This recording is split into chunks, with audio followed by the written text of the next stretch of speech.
also with the FBI. To his right is my deputy chief, Major James Clark, and to his right is our captain who's in charge of our investigative division with the IOW Sheriff's Office, Rick Gaddis, Captain Rick Gaddis. So I think we've had it's been a very busy 30 plus hours at this point for the Sheriff's Office. As you all know, and I'll recap it, yesterday at approximately 12:30 we received a call that a child in the Carrollton area had been abducted. We responded almost immediately, arrived on the scene. The child was taken to CHKD, where a number of examinations were conducted. As a result of that and our interviews with her, it was learned that she in fact had been abducted by a white male driving a white coupe, and we gave you some particular descriptors yesterday that I think you were able to release. Because this is a joint investigation, we certainly realized that this was going to be a large investigation. I contacted the FBI last night. They detailed a number of folks to us immediately. Today we had additional resources. We've got quite a team here working on this case. We also have a number of special agents from the Virginia State Police who are assisting. And I have been in contact with most of the police chiefs within the contiguous borders to our county who have also provided support and additional resources as well. So this is quite an undertaking. This is a regional effort because this is a crime that obviously has spanned other localities other than our own. So let me go into, we have learned as a result of the work today, we have some additional details that I think are very, very important that we get out to you. First, on the description of the suspect. Obviously, he's an older white male. He is an older white male. He's got a medium build. He's about 5'8". We believe he's somewhere right around the 5'8", estimating about 175 pounds. Medium build. He's got short blonde hair, but it's not a buzz cut. It's very close, but not quite a buzz cut. He's got a very thin beard, right around here, close beard, thin beard. No mustache. He's got very bushy blonde eyebrows. He's got blue eyes. His teeth are slightly yellow. Wide nose. Victim has described that he has a lot of freckles. Freckles on his face, his arms, his body. He was also wearing small, round glasses. Now, we don't know whether those are prescription glasses or whether they're bifocals, because he was wearing them down on his nose. He was, at the time of the abduction, he had cut off blue jean shorts. He was wearing a tan t-shirt. Tennis shoes were brown and blue in color. There were no tattoos, no piercings that were seen. Doesn't mean that he didn't have any. And his speech was described as being slower. The cadence was a little bit slower. I provide these details because I need you all, somebody out there, several people know this individual. And I want to talk about that in just a few moments. But let me get to the second description. Description of the vehicle and the contents of the vehicle are very important. So we now have, it's a white Chevrolet coupe. That's a two-door. Older model coupe. It does have a Virginia State inspection sticker. It has a Chevy, one of those Chevy stickers on the front of the windshield. Spelled out, Chevy. It has a black and gray interior. They're leather There were vinyl seats in this Chevrolet coupe. It's got manual roll-up windows. I don't even know if they make cars without the electronic windows at this point, but they're manual windows. It has, the inside has some cracked and has some pieces missing. The outside of the car is rather new looking. That's how the victim describes it. Important piece here.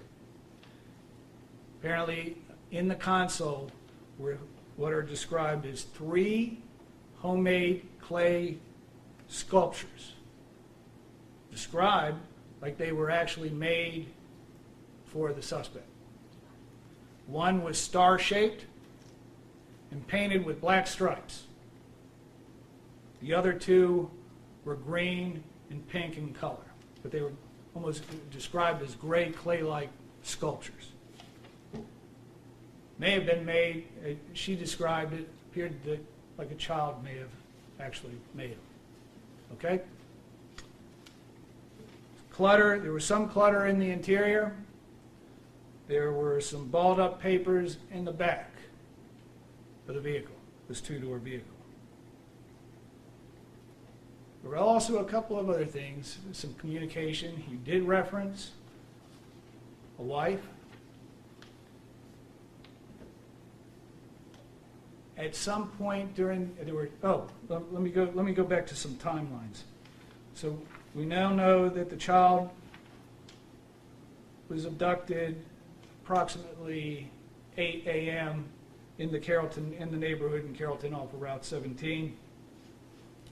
We know that we believe that the route of travel may have been 17 into the city of Suffolk.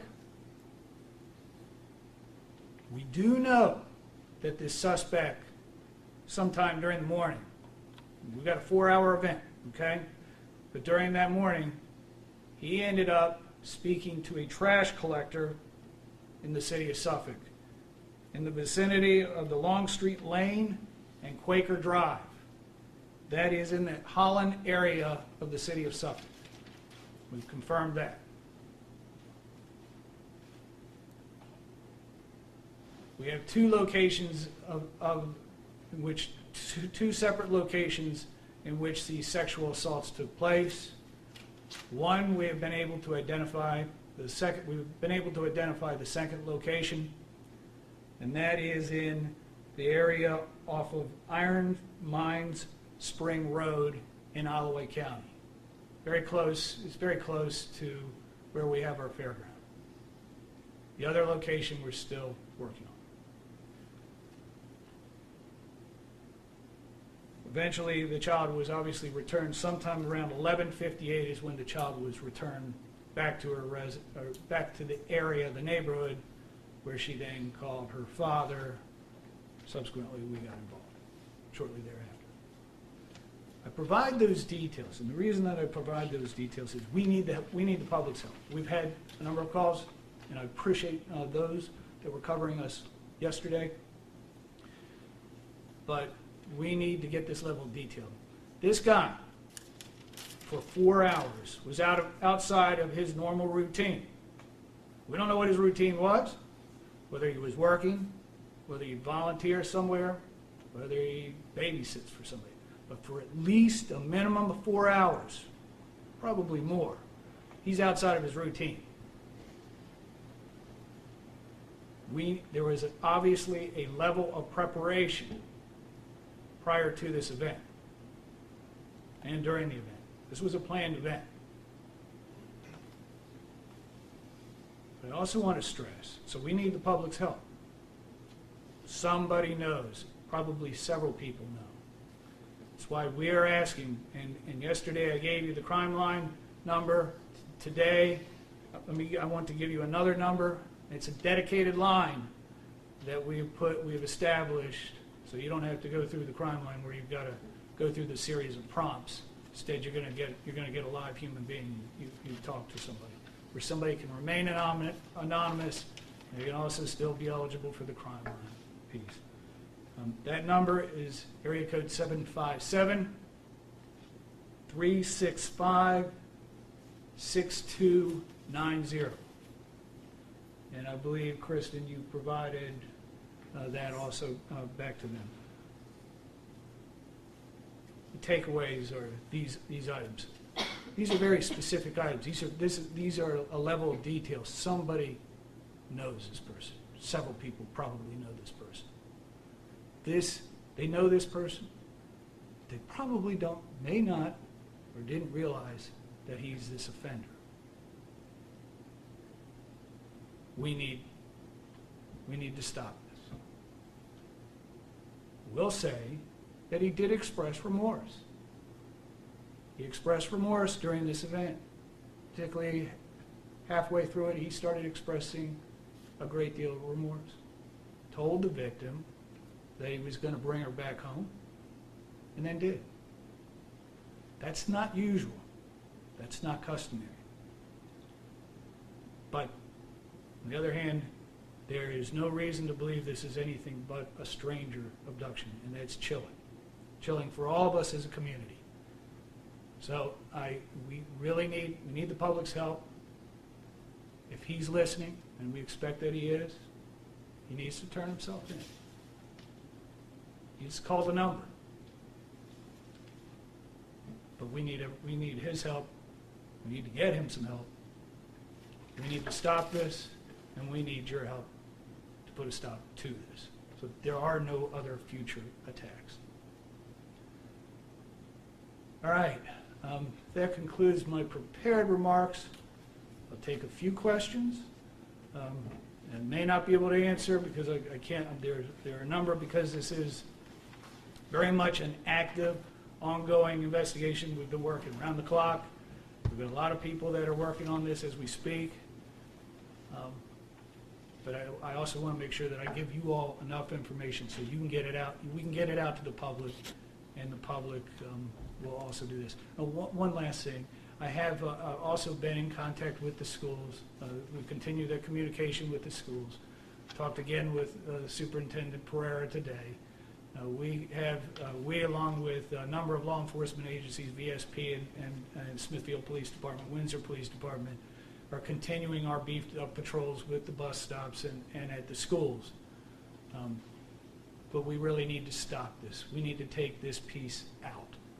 And that's why it's absolutely critical that the person or persons that know this person, and somebody does in the viewing public, in your public, needs to come forward and talk to us. Do you know if the attacks occurred inside a home, inside a vehicle, outside? Outside of the vehicle. Outside of the vehicle. They were remote locations.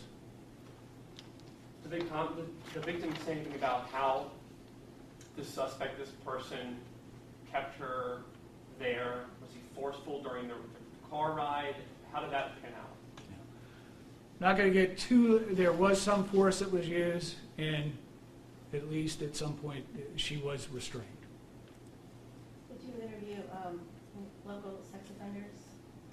We're looking at every lead available to us. Can you go into the nature of the attack? Are we talking about fondling? Are we talking about more than that? We're talking, much more than, but I'm not going to go, I can't. It's more than just fondling. Okay? When you say older, does that mean 40s, 50s, 60s? Gosh, we've been kicking that one around all day long. Remember, we're looking at it through the lens of an 11-year-old child. She describes him as being older.